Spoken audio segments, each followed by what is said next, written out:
જીતુભાઈ, એ જીતુભાઈ, આવો જય સ્વામિનારાયણ. કેમ દેખાતા નથી? અરે મેં છે ને સોનું લેવાનું હમણાં થોડુંક બંધ કરી દીધું છે. મને છે ને બહુ બીક લાગે છે કે આ ભાવ રીલ્સ બધી જોઈ જોઈને કે લાખ રૂપિયા ભાવ થઈ જાય ને એટલો ભાવ થઈ જશે ને, એટલે મેં હમણાં થોડુંક સ્ટોપ કરી દીધું છે ગોલ્ડ લેવાનું.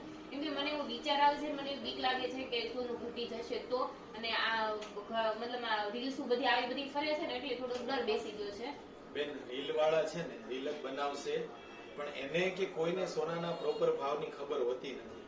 ભાવ ઘટશે કે વધશે એ ખરેખર કોઈને ખબર હોતી નથી. આખી દુનિયામાં સોનાની માંગ વધે તો સોનાનો ભાવ વધે, અને જો આખી દુનિયા સોનું વેચવા માંડે તો સોનાનો ભાવ ઘટે. આ વસ્તુ છે.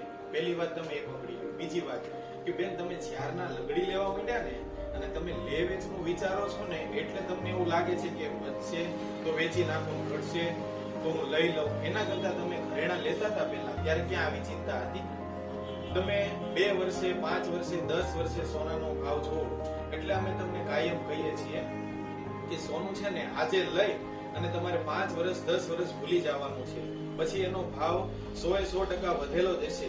તમને એફડી કરતા પણ વધારે એમાં વ્યાજ સૂઝવાનું છે. એ બહુ ક્લિયર વાત છે, બરાબર?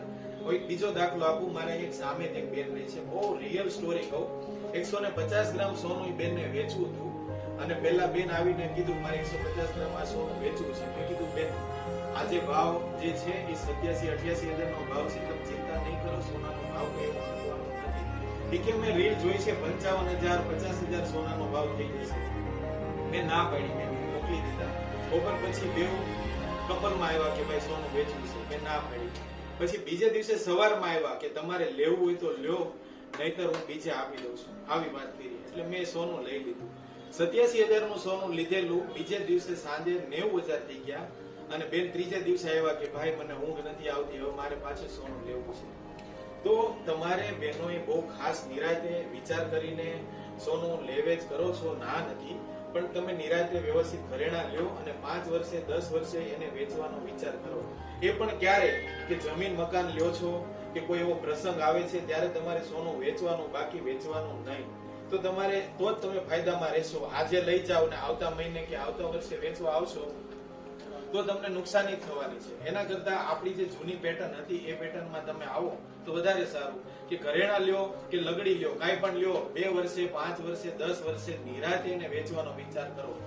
ઉતાવળ નહીં કરો, અને વ્યાજે પૈસા લઈને તમારે ક્યારેય સોનું નથી લેવાનું.